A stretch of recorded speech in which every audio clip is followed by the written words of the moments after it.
আসসালামু আলাইকুম। স্থিতিবিদ্যা 4 নম্বর ক্লাসে সবাইকে স্বাগতম। আমরা হচ্ছে এর আগে 8b এর 1 অংশটা মানে প্রথম অংশটা আমরা দেখেছি। এখন হচ্ছে আমরা 8b এর বাকি যে ম্যাথগুলা সেগুলো দেখব। তো এইখানে আমরা মূলত যে জিনিসগুলো দেখব সেটা হচ্ছে লামির উপপাদ্য সংক্রান্ত যে সকল ম্যাথগুলা এবং বলে রাখতে চাই তোমাদেরকে যে এই ম্যাথগুলা ইঞ্জিনিয়ারিং সহ অন্যান্য বিভিন্ন ভার্সিটির জন্য খুবই বেশি ইম্পর্টেন্ট এবং এইচএসসির জন্য তো অবশ্যই ইম্পর্টেন্ট। তো আমরা আজকে অনেকগুলো ইম্পর্টেন্ট ম্যাথ দেখব। তো আমাদের টাইপ 7 হচ্ছে লম্বকেন্দ্র, অন্তর্কেন্দ্র এবং পরিকেন্দ্রে লামির উপপাদ্যর প্রয়োগ। এখানে কয়েকটা প্রমাণ টাইপ কিছু ম্যাথ তোমাদের করতে দেয় যেগুলো তোমাদের কাছে লাগে অনেক বেশি কঠিন। তো এই ধরনের প্রবলেমগুলো আমি একসাথে তোমাদেরকে করে দিব এবং এগুলো করার আগে আমাদের দুই একটা সূত্র অবশ্যই জানতে হবে। ত্রিকোণমিতির সূত্র ছাড়া এই স্ট্যাটিক্স একেবারেই অচল। তাহলে আমরা দুইটা ইম্পর্টেন্ট সূত্র জেনে নিই, একটা হচ্ছে সাইন সূত্র আর একটা হচ্ছে কোসাইন সূত্র। তাহলে প্রথমে আমরা সাইন সূত্রটা দেখি। সাইন সূত্রে কি বলছে, মনে করো এটা হচ্ছে একটা ত্রিভুজ। এখন এই ত্রিভুজে যদি আমার বাহুর মান দেওয়া থাকে সেটা থেকে যদি আমার কোণ বের করতে হয় অথবা কোণের মান দেওয়া আছে সেখান থেকে আমার বাহু বের করতে হয়, তখন সাইন সূত্র খুবই বেশি উপযোগী হিসেবে কাজ করে। তাহলে দেখো, মনে করো এই একটা ত্রিভুজ, এই ত্রিভুজের শীর্ষগুলো হচ্ছে এ বি সি এবং এই যে এ শীর্ষটা আছে তার বিপরীত যে বাহুটা তার দৈর্ঘ্য ধরলাম ছোট হাতের এ, বি এর বিপরীত বাহুর দৈর্ঘ্য ধরলাম বি এবং সি এর বিপরীত বাহুর দৈর্ঘ্য ধরলাম হচ্ছে সি। আচ্ছা, এখন সাইন সূত্র কি বলতেছে? সাইন সূত্র বলতেছে যে প্রত্যেকটা বাহু যেরকম হচ্ছে এ বাহুটা হবে তার বিপরীত শীর্ষের সাইনের সমানুপাতিক। তার মানে হচ্ছে দেখো তো, এখানে আছে এ, এর বিপরীত শীর্ষ কোণটা বড় হাতের এ মানে হচ্ছে ক্যাপিটাল লেটার এ যে কোণটা, তাহলে এটার যদি আমরা সাইন নেই তাহলে কি হবে? সাইন এ। সিমিলার ভাবে যখন আমরা বি নিব তখন আসবে সাইন বি। সিমিলার ভাবে যখন আমরা সি নিব তখন আসবে সাইন সি। এবং শুধু এতটুকুই না, এখান থেকে আমরা আরেকটা জিনিস জানতে পাই।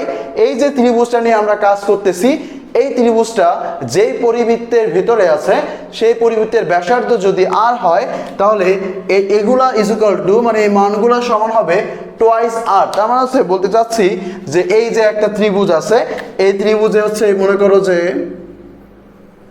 এই বৃত্তের ভেতরে অবস্থিত আছে, তাহলে এই যে বৃত্তটা আছে এই বৃত্তটার ব্যাসার্ধ যদি আর হয় তাহলে এই অনুপাতগুলোর মান হবে টোয়াইস আর। এবং এইখান থেকে আমরা যে কাজটা করতে পারি, সাপোজ আমার কাছে A by sine A equal to আমরা কিন্তু টোয়াইস আর লিখতে পারি। তাহলে এইখান থেকে আমরা যে কাজটা করতে পারি, এখান থেকে দেখো এ ইকুয়াল টু লেখা যায় হচ্ছে 2r sin a এবং এরই মাধ্যমে আমরা কি করলাম যে আমার কাছে অ্যাঙ্গেলের মান দেওয়া আছে সেটা থেকে আমরা কি করতে পারলাম, বাহুর মানটা বের করতে পারতাম। অথবা আমরা এখান থেকে আরেকটা জিনিস করতে পারি, সেটা হচ্ছে সাইন এ ইকুয়াল টু আমরা লিখতে পারি হচ্ছে এ ভাগ টোয়াইস আর। তার মানে আমার কাছে হয়তো বাহুর মান দেওয়া আছে, কোণের মান দরকার, তখন আমরা কি করতে পারি, এ বাই টোয়াইস আর দিয়ে সাইন এটাকে আমরা আমাদের ক্যালকুলেশনের জন্য আনতে পারি। তাহলে এইটা ছিল আমাদের ত্রিভুজের সাইন সূত্র।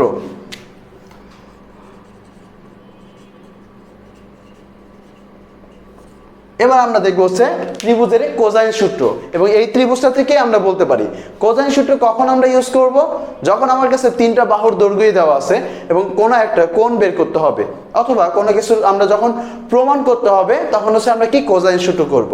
কিভাবে? সাপোজ এইখান থেকে আমরা এই কোণ এ এর মানটা বের করতে চাই, আমার কাছে তিনটা জিনিস দেওয়া আছে এ বি সি। ওকে, তাহলে আমার কাছে দেওয়া আছে হচ্ছে এ বি এবং সি এবং আমার লাগবে হচ্ছে কোণ এ এর মান কত, তখন আমরা করব হচ্ছে কোসাইন সূত্র।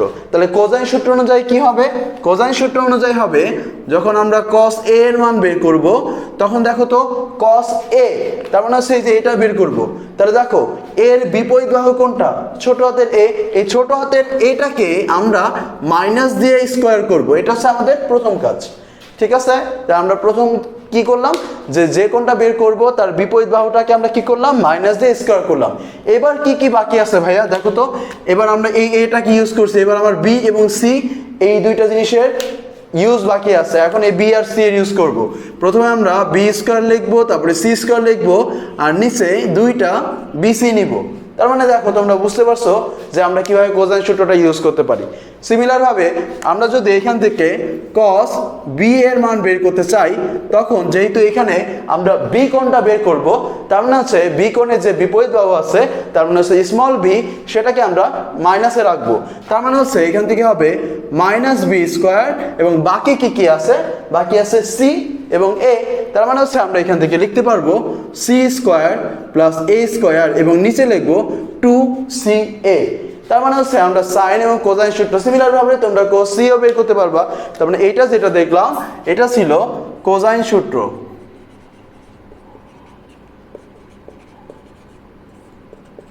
এগুলো ছাড়াও কিছু কিছু ছোট ছোট সূত্র আমাদের লেগে থাকে, তোমরা এর আগে এগুলো সব শিখে ফেলেছো। এরপরে চলো আমরা হচ্ছে আমাদের লম্বকেন্দ্র, অন্তকেন্দ্র, পরিকেন্দ্রের লামির উপপাদ্যের যে প্রয়োগগুলা এগুলো আমরা ব্যবহার করি বা এই অঙ্কগুলো আমরা একটু করে আসি। তাহলে দেখো এটা হচ্ছে আমাদের প্রথম অঙ্ক। কি বলছে, ত্রিভুজ এবিসি এর লম্বকেন্দ্র। আমরা প্রথমে লম্বকেন্দ্র দিয়ে শুরু করলাম। লম্বকেন্দ্র দেওয়া আছে ও থেকে তিনটা বাহু বরাবর, তিনটা বাহুর লম্ব বরাবর আছে তিনটা বল কার্যরত, সেগুলো হচ্ছে পি, কিউ এবং আর। এবং আমাকে এই দুইটা জিনিস প্রমাণ করতে বলছে। তাহলে প্রথমে কি প্রমাণ করতে বলছে, P is to Q is to R is equal to sine A is to sine B is to sine C. এবং পরবর্তীতে প্রমাণ করতে বলছে P is to Q is to R is equal to A is to B is to C. এখন দেখো এগুলো অনেকগুলো বোর্ডে আসছে, এখানে জায়গা নেই, এই জন্য সবগুলো লিখতে পারি নাই। দেখো তাহলে এই ধরনের প্রবলেমগুলা জাস্ট আমরা চিত্রটা যদি আঁকতে পারি এবং লামির উপপাদ্য যদি আমরা এখানে বসাইতে পারি তাহলেই আমাদের হয়ে যাবে। তাহলে আসো আমরা আমাদের প্রথম কাজ হচ্ছে চিত্রটা আঁকা। তাহলে আমরা একটু চিত্রটা আঁকার চেষ্টা করি। তাহলে দেখো এখানে প্রথমত একটা ত্রিভুজ আছে, ত্রিভুজটা হচ্ছে এবিসি। তাহলে আমরা ত্রিভুজটা আঁকি। তাহলে এই হচ্ছে একটা ত্রিভুজ,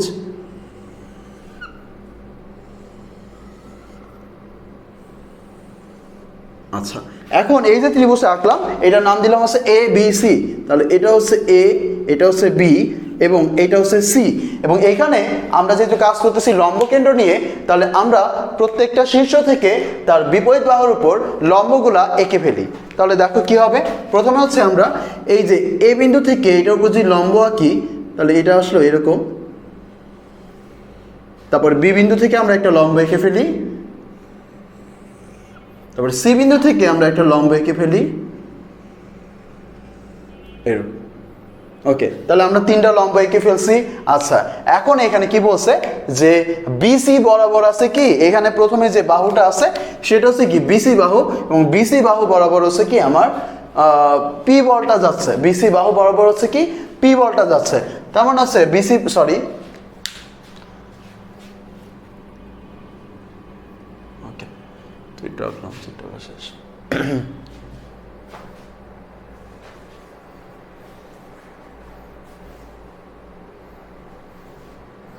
দেখো তাহলে আমরা চিত্রটা এঁকে ফেললাম। এখন হচ্ছে আমাদের বাকি কাজগুলো করতে হবে। আমার এখানে বলছে যে বিসি বাহুর বরাবর লম্বভাবে কার্যরত আছে। কোনটা? বিসি বাহু বরাবর লম্বরত কার্যকর আছে পি বলটা। তার মানে হচ্ছে এটা হচ্ছে বিসি, বিসির সাথে এটা হচ্ছে লম্ব। তাহলে লম্ব বরাবর মানে এই যে এই বরাবর কার্যকর আছে সেইটাই হচ্ছে কি আমাদের পি বল। তার মানে হচ্ছে এইটা হচ্ছে আমাদের পি বল। আচ্ছা তারপর হচ্ছে আমাদের কি বলছে যে সিএ বাহু বরাবর কার্যকর আছে কি কিউ বল। তার মানে হচ্ছে দেখো এটা হচ্ছে সিএ এবং সি এর সাথে লম্বভাবে কোনটা আছে, এই যে এটা, ঠিক আছে। তার মানে হচ্ছে এই যে লম্বটা, এই লম্বটা বরাবর আছে কি আমাদের কিউ বল আছে। আচ্ছা তার মানে হচ্ছে এই বরাবর আছে কি আমাদের কিউ বল। সিমিলার ভাবে এই এবি এর উপর আছে কি আমাদের আর বল। তার মানে হচ্ছে এই বরাবর আছে কি আমাদের আর বল। তার মানে আমরা যদি বিন্দুগুলো বসাই তাহলে এইটা হচ্ছে আমাদের কিউ এবং এইটা হচ্ছে আমাদের আর। ওকে, আমরা এই পর্যন্ত দেখলাম। এখন দেখো আমরা যদি এখানে এই বিন্দুগুলোর মান ধরে নিই, ধরলাম এটা হচ্ছে আমাদের ডি বিন্দু, এটা হচ্ছে আমাদের ই বিন্দু এবং এটা হচ্ছে আমাদের এ বিন্দু, এবং এগুলো যেহেতু লম্ব তার মানে হচ্ছে আমরা এখানে ধরতে পারি এই যে এইটা হচ্ছে 90 ডিগ্রি, সাথে সাথে এইটাও কিন্তু 90 ডিগ্রি। তাহলে এখন আমাদের এই যে বিন্দুটা, যে লম্ব কেন্দ্রটা, এই লম্ব কেন্দ্রটা কিন্তু বলে দিছে সেটা হচ্ছে কত ও। তার মানে হচ্ছে আমরা এখানে ও লিখলাম। তাহলে এই হচ্ছে আমাদের চিত্র আঁকা। এখন হচ্ছে আমাদের আমরা যদি লামির উপপাদ্য করতে পারি তাহলে আমার হয়ে যাবে। বাট লামির উপপাদ্য করার আগে আমাদের দেখতে হবে একটা বিন্দুতে সবগুলা বাহু আমার জানা কিনা, সবগুলা বলের মান আমাদের জানা কিনা, এবং ওই বিন্দুতে বলগুলা যে কোণ করে আছে সেই কোণগুলো আমাদের জানা কিনা। তাহলে আমরা একটু দেখো, আমরা ও বিন্দুতে যেহেতু আমরা করতে চাচ্ছি, তাহলে ও বিন্দুতে আমরা যদি একটু দেখি যে এই যে কিউ এবং আর এর মধ্যবর্তী কোণ হচ্ছে এইটা, এবং আর এবং কিউ এর মধ্যবর্তী কোণ এটা, আর এবং পি এর মধ্যবর্তী কোণ হচ্ছে কোনটা এইটা, বাট এই কোনো কোণ আমার জানা নাই। তাহলে আমরা প্রথমে একটা কোণ বের করার চেষ্টা করি। সাপোজ আমি এই যে এই কোণটা বের করব, এই কোণটা আমি বের করতে চাই। তাহলে একটা জিনিস খেয়াল করো, আমার কাছে আছে ত্রিভুজ A F O E, sorry চতুর্ভুজ, ঠিক আছে। তাহলে দেখো তো এইখানে আমরা যদি একটু খেয়াল করি, তাহলে আমরা এটা বলতে পারবো যে এই যে এ এফ ই এবং এ ই ও এই দুইটা মিলে কিন্তু 90 প্লাস 90, তার মানে হচ্ছে কত 180 ডিগ্রি হয়ে গেছে। তার মানে আমি এখান থেকে বলতে পারবো আমার কাছে যে দুইটা বাকি আছে সেটা হচ্ছে এফ এ ই, এবং হচ্ছে আমার কাছে বাকি আছে হচ্ছে এফ ও ই। এই দুইটা জিনিস আমার কাছে কি বাকি আছে। আচ্ছা এখানে একটু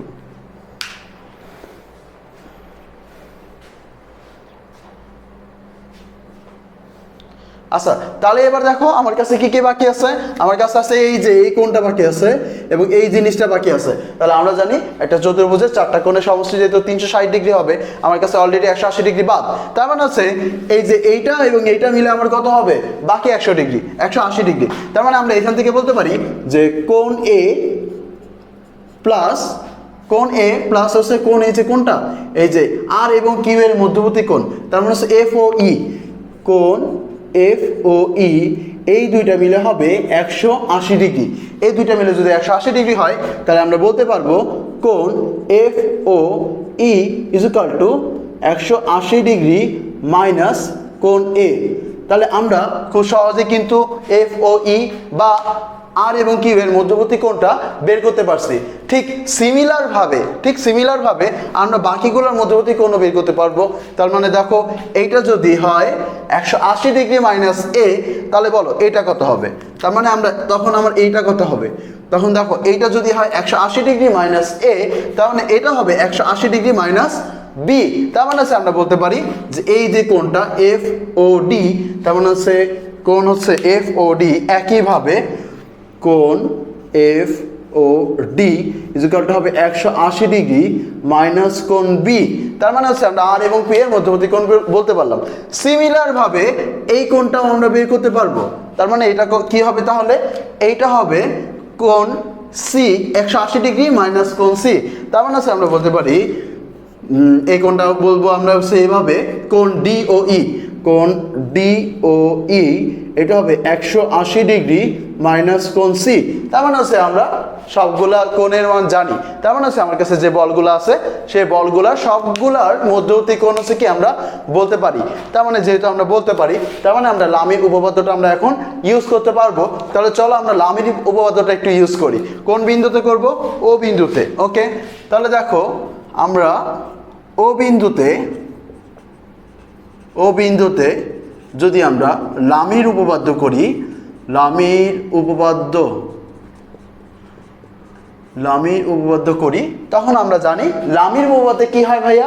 লামির উপপাদ্যে হচ্ছে আমরা যে কোনো একটা বল নিব হচ্ছে সেই বল বাদে বাকি যে দুইটা বল আছে তাদের মধ্যবর্তী কোণের সাইন। ওকে, তার মানে এখন দেখো আমরা এখান থেকে কি বলতে পারি, যখন আমরা এখান থেকে পি বলটা নিব তখন নিব সাইন পি বাদে বাকি যে দুইটা আছে তাদের মধ্যবর্তী কোণ।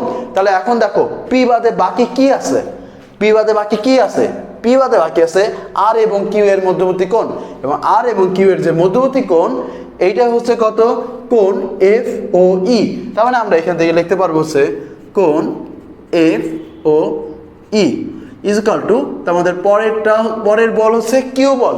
এখন দেখো কিউ বলের আমরা নিচে নিব হচ্ছে কিউ বল বাদে বাকি যে দুইটা বল আছে। ওকে, তাহলে দেখো এখানে আছে কিউ বল এটা, তাহলে কিউ বাদে বাকি যে দুইটা আছে সেটা হচ্ছে আর এবং পি, এবং আর এবং পি এর যে মধ্যবর্তী কোণ সেটা হচ্ছে কোণ ডি ও এফ, এবং কোণ ডি ও এফ এটার মান আমরা বের করে ফেলছি, বা এফ ও ডি এটার মান হচ্ছে 180 ডিগ্রি মাইনাস বি।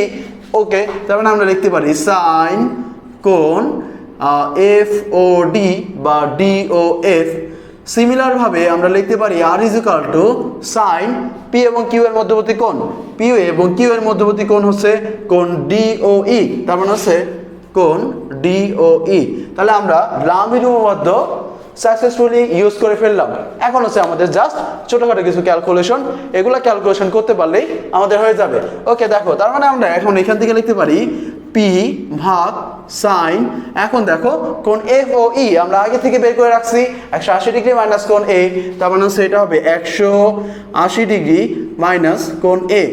ওকে, এরপর হচ্ছে আমরা দেখবো হচ্ছে কিউ এবং দেখবো এফ ও ডি, তাহলে এফ ও ডি মানে হচ্ছে ফট বা ডফ।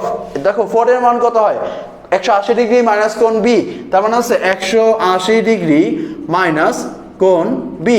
ওকে, তারপর হচ্ছে আমাদের বাকি থাকে হচ্ছে আর সাইন ডিওই, এখন দেখো ডিওই মান হচ্ছে 180 ডিগ্রি মাইনাস কোণ সি, তাহলে 180 ডিগ্রি মাইনাস কোণ সি। এখন হচ্ছে আমরা করে ফেলবো।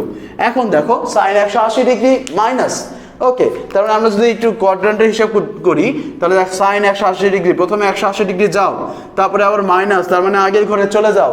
আমরা জানি এই ঘরে কি সাইন পজিটিভ, তার মানে হচ্ছে এখান থেকে আলটিমেটলি কি থাকে, এখানে থাকে পি আর এখানে থাকে হচ্ছে সাইন কোণ এ, তার মানে হচ্ছে 180 ডিগ্রি বাদ দিয়ে দিব এবং মাইনাসটাও সরে যাবে যেহেতু আমার এই ঘরে পজিটিভ।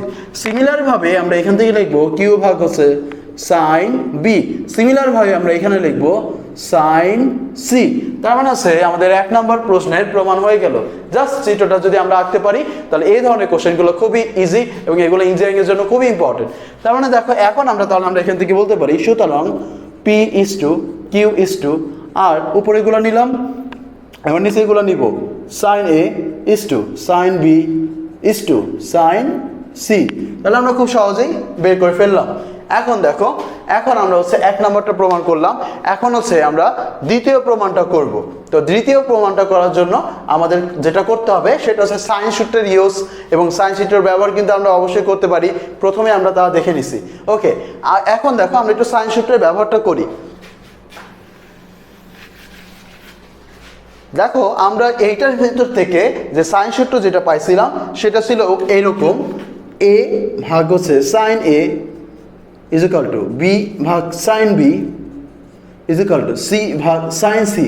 তার মানে এখান থেকে আমরা যেটা করতে পারি সেটা হচ্ছে যে আমার এখানে দেখো কোণগুলো দেওয়া আছে, বাট কোণগুলো ভাই আমার দরকার নাই, আমার দরকার হচ্ছে কি, আমার দরকার হচ্ছে বাহুগুলোর মান, যেহেতু এখানে আমার বাহুগুলোর মান লাগবে, তার মানে হচ্ছে এর মান লাগবে। তাহলে আমরা একটা কাজ করি, এখান থেকে যে কোণগুলো আছে সেই কোণগুলোর মান বের করে এখানে বসায় দিই। তাহলে দেখো আমি এখান থেকে লিখতে পারবো কি, এখান থেকে লিখতে পারবো এই যে আমরা এই দুইটা নিয়ে কাজ করি, সরি এখান থেকে আমরা 2r প্রাইম ধরলাম, ঠিক আছে, যেহেতু এখানে একটা আর ধরছিলাম এখানে আর প্রাইম ধরলাম, যে এই পরাবৃত্তের ব্যাসার্ধ, এই বৃত্তটার পরিবৃত্তের ব্যাসার্ধ। ওকে, এখন দেখো আমরা যেটা করতে পারি এ ভাগ sine two A sine A is equal to লিখতে পারি 2r প্রাইম, তার মানে হচ্ছে এখান থেকে আমরা লিখতে পারবো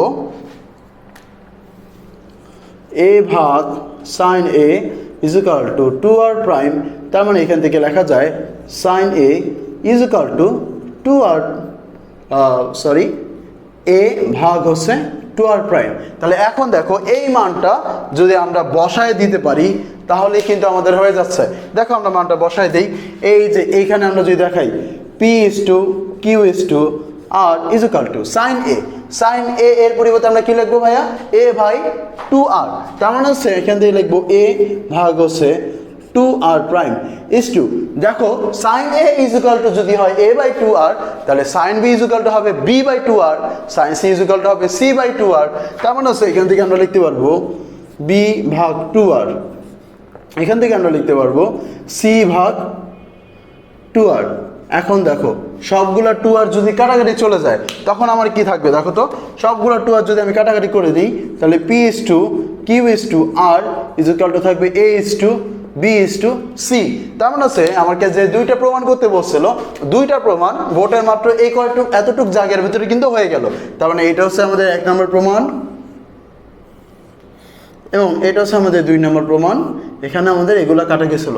তাহলে খুব সহজেই কিন্তু আমরা বের করে ফেললাম যে কোনো একটা লম্বকেন্দ্রের জন্য এই ধরনের একটা ইকুয়েশন, মানে বলগুলার অনুপাতের মানটা কীরকম হতে পারে।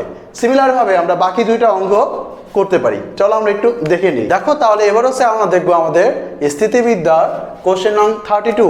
তো এইখানে হচ্ছে আমরা দেখবো হচ্ছে অন্তঃকেন্দ্র নিয়ে। তো কোশ্চেনটা কি পড়ছে আমরা একটু দেখি। ত্রিভুজ এবিসি এর অন্তঃকেন্দ্র দেওয়া আছে, সেটা হচ্ছে আই, এবং আইতে আই এ, আই বি এবং আই সি বরাবর যথাক্রমে তিনটা বল আছে, একটা হচ্ছে পি, কিউ এবং আর। এই তিনটা বল ক্রিয়ারত থাকছে এবং ভারসাম্য সৃষ্টি করছে, যেটা কিনা লামের উপপাদ্যের প্রথম শর্ত, ভারসাম্য সৃষ্টি করতে হবে। দেন আমাকে বলছে বাহুগুলোর অনুপাতের মান এগুলো হচ্ছে আমাদের বের করতে হবে। ওকে, তাহলে আমাদের কাজ হচ্ছে কি, চিত্র আঁকা। যদি চিত্র আঁকতে পারি তাহলে কোনো একটা বিন্দুতে, তার মানে হচ্ছে এই যে বিন্দুটা সেটা হচ্ছে কি আমাদের অন্তঃকেন্দ্র। এই বিন্দুতে আমরা কি করব, যে লামের উপপাদ্যটা করে ফেলবো, তাহলে কিন্তু আমাদের হয়ে যাবে। তাহলে চলো আমরা একটু চিত্রটা এঁকে নেই। দেখো প্রথমে হচ্ছে আমরা একটা ত্রিভুজ আঁকবো।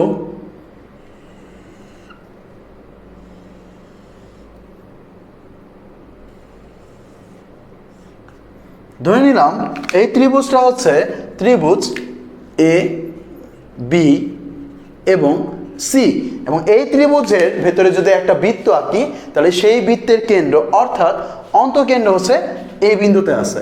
ধরে নিলাম এই বিন্দুতে আছে। এখন আমাকে বলছে এই অন্তঃকেন্দ্র হচ্ছে আই, তার মানে হচ্ছে ধরলাম এই অন্তঃকেন্দ্রটা হচ্ছে আই। এখন আই থেকে আই এ বরাবর কি কাজ করে, পি বল ক্রিয়া করে। তাহলে আই থেকে আই এ হচ্ছে কোন বরাবর, এই যে উপরে বরাবর, এবং আই বি বরাবর একটা বল কাজ করে এবং আই সি বরাবর একটা বল কাজ করে। তাহলে এই বলগুলা কি আমরা একটু চিহ্নিত করি। এই বরাবর কাজ করে হচ্ছে পি বল, এই বরাবর কাজ করে কিউ বল, এবং এই বরাবর কাজ করে হচ্ছে আর বল। তাহলে একটা নির্দিষ্ট বিন্দুতে তিনটা বল আমরা পেয়ে গেছি। এখন যেটা দরকার সেটা হচ্ছে যে বলগুলার মধ্যবর্তী কোণ। তাহলে দেখো বলগুলার মধ্যবর্তী কোণ আমরা খুব সহজেই বের করতে পারবো। আমাদের একটা 9-10-এ একটা উপপাদ্য ছিল, সেই উপপাদ্য থেকে। চলো আমরা একটু উপপাদ্যটা একটু মনে করি। তাহলে দেখো এই হচ্ছে একটা ত্রিভুজ, এই ত্রিভুজে অভ্যন্তরস্থ এই একটা বিন্দুতে আমরা যদি এই যে কোণটা আছে, তার মানে হচ্ছে এই যে কোণটা, এই কোণটা যদি বের করতে চাই তাহলে এই কোণটা দেখো বিআইসি কোণ। তাহলে দেখো এই বিআইসি কোণটার মান কত হবে সেটা হচ্ছে আমাদের বের করতে হবে। কোণ বিআইসি এর মান বের করতে হবে।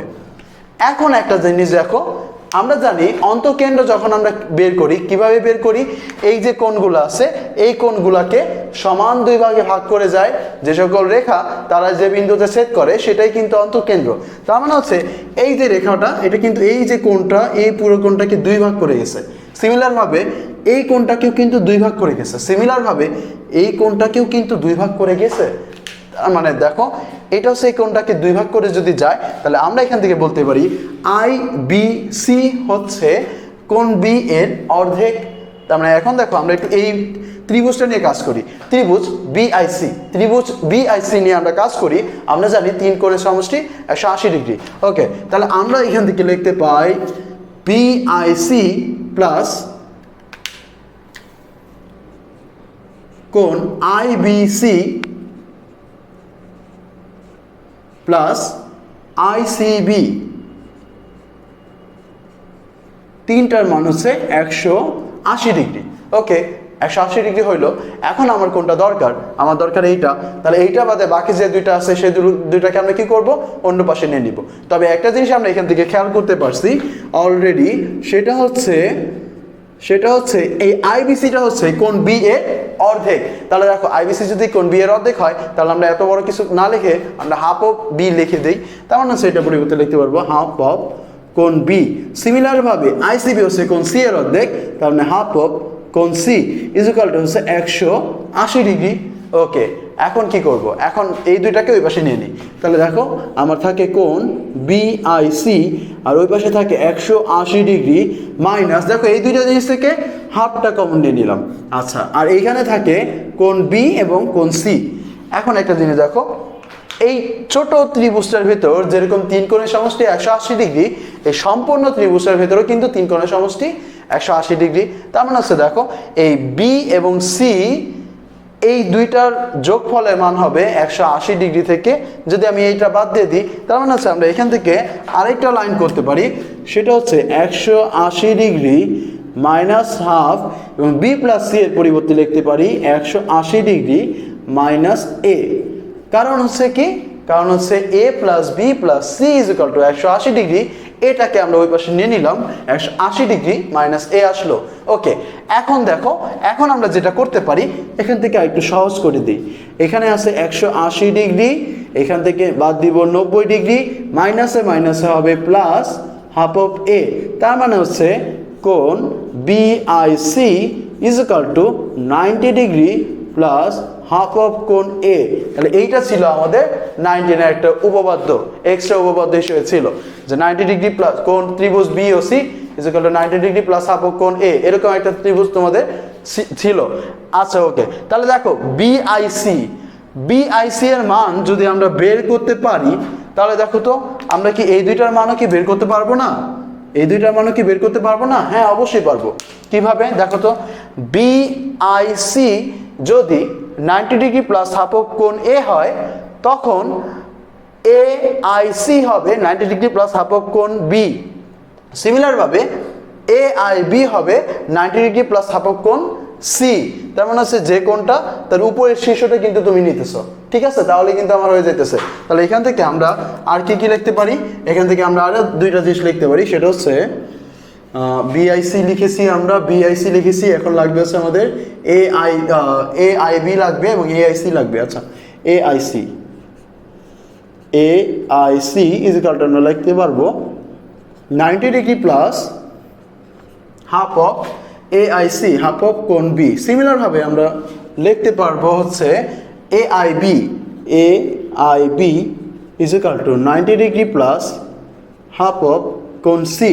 তাহলে এই কয়টা ডাটা আমাদের লাগবে। ওকে ওকে, তাহলে দেখো তিনটা বল আমরা চিত্রে স্থাপন করে ফেলেছি এবং এরই সাথে সাথে এদের মধ্যবর্তী যে কোণগুলো আছে এই কোণগুলো আমরা বের করে ফেলেছি। তাহলে এখন আমাদের জাস্ট লামির উপপাদ্য করতে হবে। লামির উপপাদ্য যদি করি তাহলে আমাদের উত্তরটা চলে আসবে। চলো লামির উপপাদ্যটা একটু দেখে আসি। লামির উপপাদ্য যদি আমরা করি আই বিন্দুতে, তাহলে দেখো কি করব আমরা, আই বিন্দুতে লামির উপপাদ্য অনুসারে।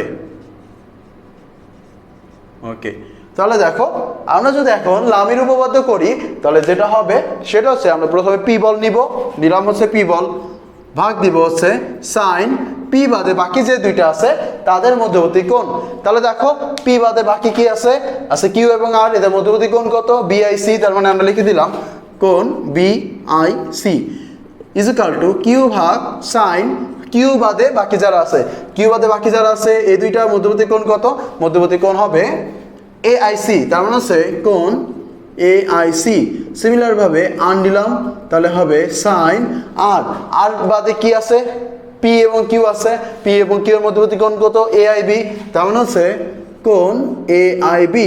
এখন এই কোণগুলো আমরা অলরেডি বের করছি, এগুলো আমরা বসায় দেই। পি ভাগ হচ্ছে সাইন বিআইসি এর মান পাইছি 90 ডিগ্রি প্লাস হাফ অফ কোণ এ। তার মানে হচ্ছে এখান থেকে আমরা লিখতে পারবো 90 ডিগ্রি প্লাস হাফ অফ কোণ এ। ওকে, সিমিলার হবে কিউ ভাগ সাইন এআইসি এর মান পাইছি 90 ডিগ্রি প্লাস হাফ অফ কোণ বি। সিমিলার হবে আর এর মান কোণ এআইবি এর মান পাইব 90 ডিগ্রি প্লাস হাফ অফ কোণ সি। ওকে, আমরা মানগুলো বসায় দিছি, এখন হচ্ছে আমাদের সিম্পলিফাই করার পালা। এখন আমরা সিম্পলিফাই করব।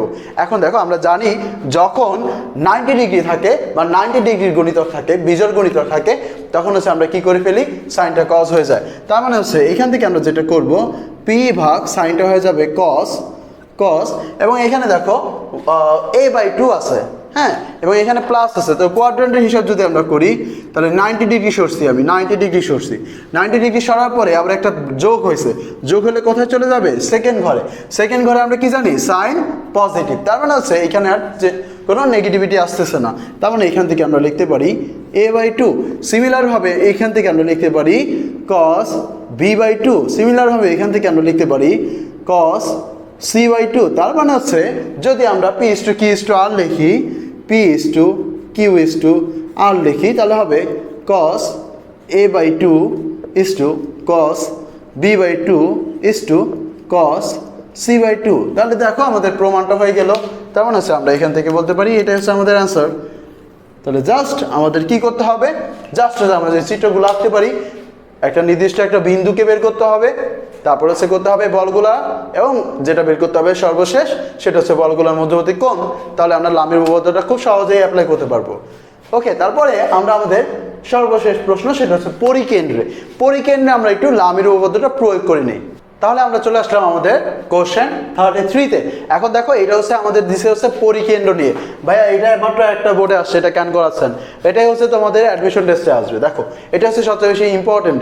তার মানে হচ্ছে এই অঙ্কটা যদি আমরা একটু দেখি, আমাদের আগের মতো চিত্রগুলো আঁকতে হবে, তার আগে আমাদের প্রশ্নটা একটু বুঝতে হবে।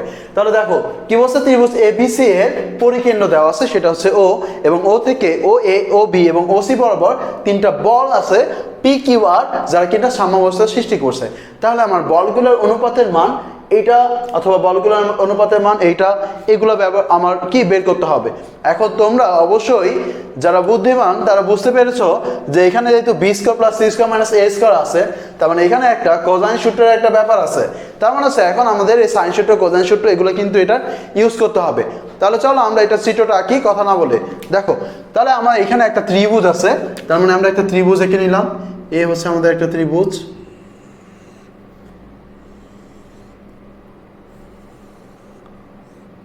আচ্ছা, এখন বলছে এই ত্রিভুজটার পরিবৃত্ত।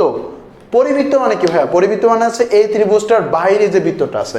ঠিক আছে, আমরা একটু আমাদের অঙ্কের সুবিধার্থে একটা পরিবৃত্ত এঁকে নেই। তার মানে ধরলাম এ হচ্ছে এটার পরিবৃত্ত, যদিও গোল হয় নাই, তারপর ধরে নিলাম এটা হচ্ছে একটা পরিবৃত্ত। ওকে, এখন দেখো, এখন এই পরিবৃত্তটার ভিতরে আমরা ধরলাম যে এটা পরিকেন্দ্র হচ্ছে এই বিন্দুতে অবস্থিত। তাহলে এখন দেখো আমরা একটু নাম দিয়ে দেই। ধরলাম এটা হচ্ছে A, এটা হচ্ছে B এবং এটা হচ্ছে C। এখন দেখো আমাকে বলছে ও থেকে, তার মানে হচ্ছে এই যে পরিকেন্দ্র, এটা ধরলাম হচ্ছে ও থেকে OA বরাবর একটা বল আছে। ওকে, তার মানে হচ্ছে ও থেকে OA বরাবর একটা বল আছে, ও থেকে OB বরাবর একটা বল আছে, এবং ও থেকে OC বরাবর একটা বল আছে। তাহলে এই বলগুলোকে আমরা নামকরণ করে দেই। তাহলে দেখো ও থেকে OA বরাবর যেটা, সেটা হচ্ছে কি P। তার মানে হচ্ছে এই বরাবর যেটা আছে সেটা হচ্ছে P। তারপর হচ্ছে কি OB বরাবর যেটা আছে সেটা হচ্ছে Q। তাহলে A বরাবর আছে কি Q, এবং সিমিলার ভাবে A বরাবর আছে কত R। ওকে, এখন আমার যেটা করতে হবে, এইখানে লামির উপপাদ্য করতে হবে। তাহলে আমাদের আগের মতো কথা, কি কি বল তিনটা এবং বল তিনটার মধ্যবর্তী কোণগুলো আমাদের জানা থাকতে হবে। তাহলে বল তিনটা তো জানি, কিন্তু বল তিনটার অন্তর্ভুক্ত কোণগুলো কি জানি, সেগুলো একটু দেখে নিই। দেখো বলগুলোর অন্তর্ভুক্ত কোণের যদি কথা বলি, তাহলে দেখো আমাদের আসবে হচ্ছে এই যে কোণটা, এই কোণটার কথা যদি বলি, অথবা এই কোণটা, অথবা এই কোণটা, এই কোণগুলো আসবে। তাহলে আমরা যে কোনো একটা কোণের কথা যদি ভাবি, যেরকম এই কোণটার কথা যদি ভাবি, এই কোণটার নাম কি? এই কোণটার নাম হচ্ছে কোণ BOC। তার মানে দেখো কোণ BOC। এখন দেখো কোণ BOC এর মান কত হবে? দেখো কোণ BOC আমরা যদি এই ত্রিভুজটা যদি দেখি, এই বৃত্তটা দেখি, এই BOC এটা কিন্তু একটা কেন্দ্রস্থ আমার কেন্দ্রস্থ কোণ। এখন কেন্দ্রস্থ কোণ কোন চাপের উপর? BC চাপের উপর। এখন দেখো এই যে BC চাপটা, এই যে BC চাপ, এই হচ্ছে BC চাপ, এই BC চাপের উপর কেন্দ্রস্থ কোণ হচ্ছে এটা। সিমিলার ভাবে এই BC চাপের উপর বৃত্তস্থ কোণ কোনটা ভাইয়া? এই যে দেখো তো এটা না, BAC। তাহলে আমরা কিন্তু জানি যে কেন্দ্রস্থ কোণ বৃত্তস্থ কোণের কি দ্বিগুণ। তার মানে হচ্ছে আমরা এখান থেকে লিখতে পারি যে এই কোণ BOC এর মান হবে কোণ BAC এর দ্বিগুণ। তার মানে হচ্ছে এখান থেকে লিখতে পারবো 2 কোণ। এখন দেখো BAC মানে কোণ তো, ও A কোণ, তার মানে হচ্ছে কত লেখা যায়? 2A লেখা যায়।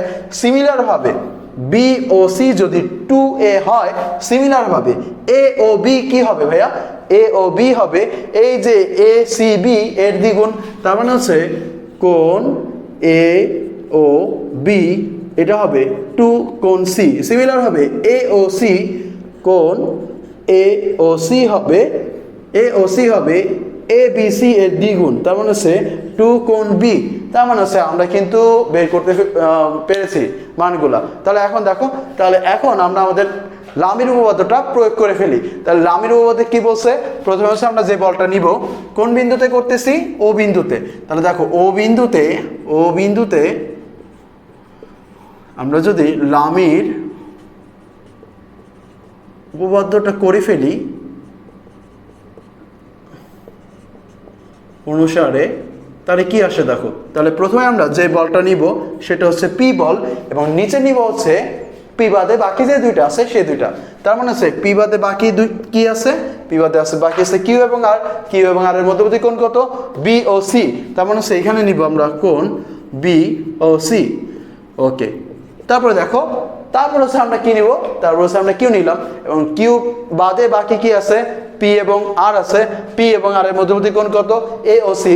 তার মানে আমরা লিখতে পারবো সাইন কোণ এ ও সি। তার মানে সিমিলার ভাবে আমরা লিখতে পারি আর ভাগ সাইন কোণ এ ও বি। তাহলে এখন দেখো আমাদের কাছে কিন্তু সবগুলোর মান আছে, তাহলে আমরা একটু মান বসাই দিই। দেখো সাইন বি ও সি, তাহলে sine B O C, sign B O C এর পরিবর্তে আমরা লিখতে পারি সাইন 2a। সিমিলার ভাবে এখানে আছে কিউ আর এখানে আছে সাইন কোণ এ ও সি। এখন এ ও সি এর পরিবর্তে আমরা কি লিখতে পারি 2b। সিমিলার ভাবে আর ভাগ হচ্ছে সাইন, আমরা কি লিখতে পারি 2c। তাহলে আমরা কি করলাম, মানগুলা বসাই দিলাম। এখন দেখো P is to Q is to R is equal to আসলো sin 2a is to sin 2b is to sin 2c। But এটা কি প্রমাণ করতে বলছে না, এটা প্রমাণ করতে বলে নাই। মানটা কিন্তু cos দিয়ে চলে আসছে, এবং 2a 2b 2c এই ধরনের মান না, সিঙ্গেল মান। তাহলে আমরা সিঙ্গেল মান কিভাবে নিতে পারি, আমাদের কিন্তু একটা সূত্র জানা আছে। সেটা হচ্ছে কি, সেই সূত্রটা হচ্ছে আমরা জানি sin 2a is equal to হচ্ছে 2 sin a into cos a। তাহলে আমরা খুব সহজে বের করতে পারলাম। সিমিলার ভাবে আমরা এখান থেকে কি লিখতে পারবো, কিউ ভাগ sin 2b লিখতে পারবো হচ্ছে 2 sin b into cos b। Similar ভাবে এখানে কি লিখতে পারবো, আর ভাগ 2 sin c into cos c। তাহলে এটা কোন সূত্র, এই সূত্র আমরা কিন্তু অলরেডি জানি। সেটা হচ্ছে কি sin 2a is equal to 2 sin a into cos a। এবং এই সূত্র আমাদের পিছন কখনোই ছাড়বে না, এজন্য এদেরকে সবসময় আমাদের সঙ্গে নিয়ে চলতে হবে, সবসময় এদেরকে মনের ভিতর বেঁধে রাখতে হবে। আচ্ছা, তাহলে আমরা এখান থেকে কি করতে পারি, তাহলে আমরা যেটা করতে পারি, এই যে দেখো প্রশ্নের ভিতরে cos a cos b cos c আছে, cos a cos b cos c আছে। তাহলে sin a sin b sin c somehow এগুলাকে সরায় দিতে হবে। এখন দেখো এখানে কিন্তু বাহু আছে, তার মানে আমরা জানি সাইন সূত্র থেকে কোণ থেকে বাহুতে পরিণত করা যায়। তাহলে আমরা একটা কাজ করি, এখানে সাইন সূত্রটা ইউজ করে ফেলি। তাহলে সাইন সূত্রটা কি ছিল, সাইন সূত্র থেকে আমরা যেটা পাইছিলাম, এখন আমি সেটা ডিরেক্ট লিখবো। আচ্ছা দেখো, সাইন সূত্র থেকে আমরা যেটা পাইছিলাম সেটা ছিল এরকম, সাইন এ ভাগ sine A is equal to 2r। তার মানে এইখান থেকে আমরা যেটা লিখতে পারবো সেটা হচ্ছে সাইন এ এর ভ্যালু, সাইন এ এর ভ্যালু হচ্ছে a ভাগ 2r is equal two, similar ভাবে সাইন বি এর ভ্যালু হবে b ভাগ 2r, সাইন সি এর ভ্যালু হবে c ভাগ 2r। ওকে, তাহলে দেখো আমরা এখান থেকে লিখে ফেলি, মানগুলো বসাইলে p ভাগ 2 ইন্টু, এবার সাইন এ, সাইন এ এর ভ্যালু কত, সাইন এর ভ্যালু হচ্ছে এটা a ভাগ 2r। তাহলে এখানে বসাই দিব হচ্ছে a ভাগ 2r ইন্টু আছে কি, ইন্টু আছে cos a। সিমিলার ভাবে আমরা বাকি মানগুলো যদি বসাই, দেখো এখানে কি আছে ভাইয়া, সাইন বি। তাহলে সাইন বি এর মান কি হবে, সাইন বি এর মান হবে b ভাগ 2r। তার মানে হচ্ছে এ নিলাম b, এ নিলাম 2r, আর কি নিলাম cos b নিলাম। সিমিলার ভাবে এখান থেকে যদি নেই তাহলে 2 থাকবে, সাইন সি এর পরিবর্তে নিব c ভাগ 2r ইন্টু cos c। এবার দেখো, এবার হচ্ছে কি কি জিনিস বাদ যায়। দেখো এই সবগুলোর ভেতরেই যে জিনিসগুলো আমাদের বিরক্ত করতেছে সেটা হচ্ছে এই যে আর আর আর এই জিনিসগুলো, আর এই যে 2 2 2 এগুলো কিন্তু বাদ যায়। তার মানে দেখো আলটিমেটলি কি থাকে, আলটিমেটলি এখানে থাকে p, নিচে থাকে a cos a, এই যে নিচে থাকে হচ্ছে a cos a, তারপরে এখানে কি থাকে q, নিচে থাকে হচ্ছে b cos b, তারপরে এখানে আছে r, এখানে কি থাকে c cos c। তাহলে আমরা এগুলাকে সাজায় লিখতে পারি p is to q is to r is equal to, এখানে আছে a cos a, তারপরে আছে b cos b, তারপরে আছে c cos c, এখন দেখো এইটাই কিন্তু আমাদের 1 নম্বরটা প্রমাণ করতে বলছে, সেটা সিলেট বোর্ড 19-এ আসছিল। তার মানে হচ্ছে এইটা হচ্ছে আমাদের প্রথম প্রমাণ। তার মানে হচ্ছে আমরা প্রথম প্রমাণটা পেয়ে গেলাম। দেখো তাহলে আমরা প্রথম প্রমাণ করলাম। এরপর হচ্ছে আমাদের দ্বিতীয়টা দেখেই বুঝতে পারতেছো এখানে আমাদের কোসাইন সূত্রটা করতে হবে। তাহলে আমরা এবার দ্বিতীয় প্রমাণটা করার চেষ্টা করি। দেখো দ্বিতীয় প্রমাণে আমরা বোর্ডটা একটু পুছে নেই। দেখো আমরা এইখান থেকে যদি করি, আমরা এই লাইনটা আবার প্রথম থেকে শুরু করি। তাহলে এই লাইনটায় আমরা যে জিনিসগুলো পাইছিলাম সেগুলো কি কি দেখো, উপরে পাইছিলাম হচ্ছে পি এবং নিচে পাইছিলাম হচ্ছে এ কস এ, তারপরে যেটা সেটা পাইছিলাম হচ্ছে কিউ ভাগ হচ্ছে বি কস বি, তারপরে কি পাইছিলাম আর ভাগ হচ্ছে সি কস সি। এখন দেখো এইখান থেকে হচ্ছে বাকি অংশ করব। তাহলে বাকি অংশ করার সময় আমাদের যেহেতু এটা প্রমাণ করতে বলছে, তো এটার দিকে তো অবশ্যই তাকাইতে হবেই। তাহলে এইখানে যে জিনিসগুলো দেওয়া আছে B square plus C square minus A square, এখান থেকে কিন্তু আমরা বুঝতে পারতেছি যে এইখানে আমাদের কজের সূত্রটা করতে হবে বা কজাইন সূত্র করতে হবে।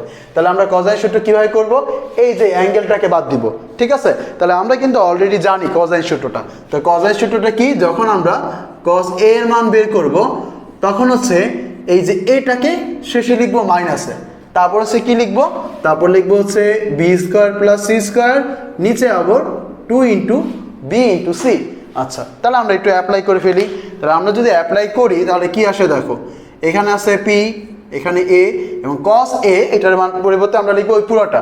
তাহলে থাকে হচ্ছে B square plus C square minus A square ভাগ হচ্ছে 2bc। ওকে, সিমিলারভাবে এখানে আমরা কি লিখতে পারবো, এখানে আছে বি। এবার দেখো cos b এর সূত্র, তাহলে cos b এর সময় কি হবে, বিটা শেষে থাকবে মাইনাসে। ওকে, তাহলে দেখো আমরা হচ্ছে বিটাকে যদি শেষে রাখি, তাহলে বিটাকে শেষে রাখলাম, বাকি কি আছে ভাইয়া, এ আর সি আছে। তাহলে আমরা লিখলাম C square plus A square, নিচে লিখলাম হচ্ছে 2ca এবং এটার উপরে আছে কিউ বল। সিমিলারভাবে যখন আমরা আর বলটা নিব তখন এখানে কি আছে ভাইয়া, একটা সি বাহু আছে, সি বাহুর দৈর্ঘ্য আছে, আর কি আছে ভাইয়া, কসি আছে। তাহলে কসি আমরা কিভাবে বের করবো, শেষ হচ্ছে আমরা কি করবো মাইনাস সি স্কোয়ার, এবং প্রথমে কি নিব, প্রথমে নিব হচ্ছে বাকি কি আছে এ এবং বি। তাহলে আমরা এ এবং বি নিব, তাহলে এ স্কোয়ার এবং বি স্কোয়ার ভাগ দিব কত দিয়ে, 2ab দিয়ে।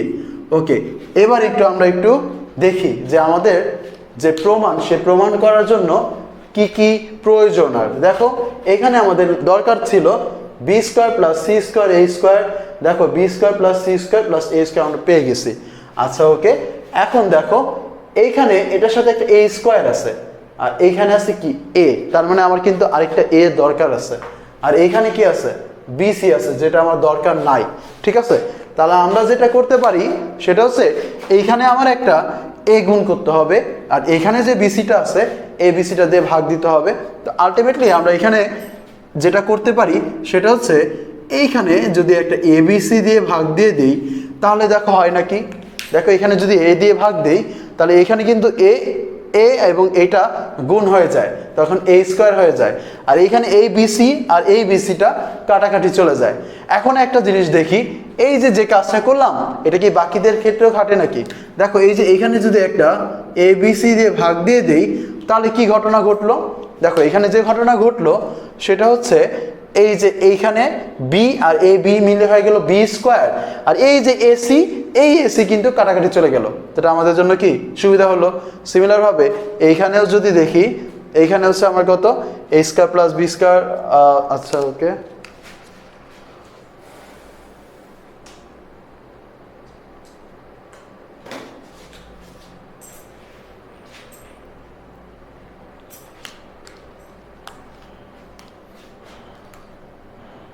সিমিলারভাবে আমরা যদি এইখানেও যদি একটা এবিসি দিয়ে ভাগ দিই তখন দেখো, তখন হচ্ছে এই সি আর এই সিটা মিলে হয়ে যাবে সি স্কোয়ার, আর এবং এই এবি কিন্তু কাটাকাটি চলে যাবে। তার মানে হচ্ছে আমরা আমাদের প্রশ্নের পর্যন্ত যেতে পারবো। তাহলে আমরা একটা সহজ একটা সমাধান পাইলাম, সেটা হচ্ছে এবিসি দিয়ে ভাগ দেওয়া। তাহলে আমরা এই ভাগটা পরের লাইনে করি, পরের লাইনে যদি করি, আচ্ছা, এবং আমরা এখানে যে জিনিসগুলো আছে এগুলো আমরা পুছে দিলাম। তাহলে এখন আমরা যেটা করতেছি সেটা হচ্ছে ভাগ দিয়ে দিব। তাহলে পি ভাগ হচ্ছে এ বি সি ভাগ হচ্ছে A into B square plus C square minus A square ভাগ 2bc is equal to Q ভাগ কিউ ভাগ A B C B into C square plus A square minus B square ভাগ 2 CA is equal to R ভাগ C into A B C A square plus B square minus C square ভাগ হচ্ছে 2AB।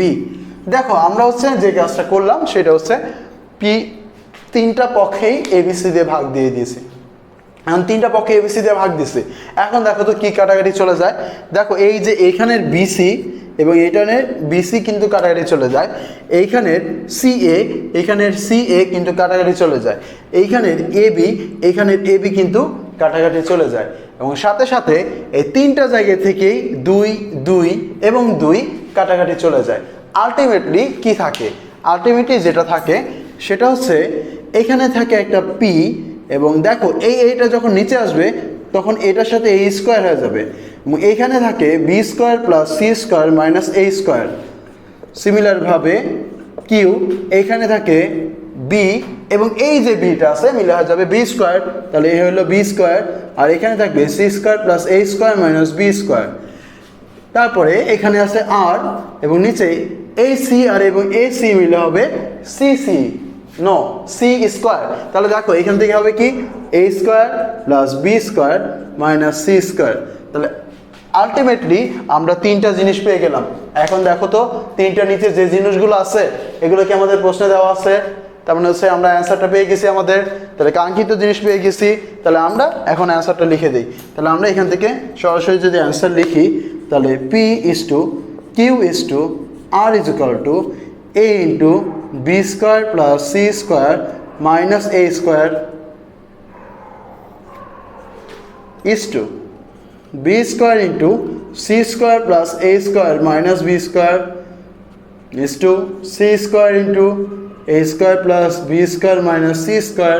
তাহলে এইটাই হচ্ছে আমাদের কাঙ্ক্ষিত সমাধান।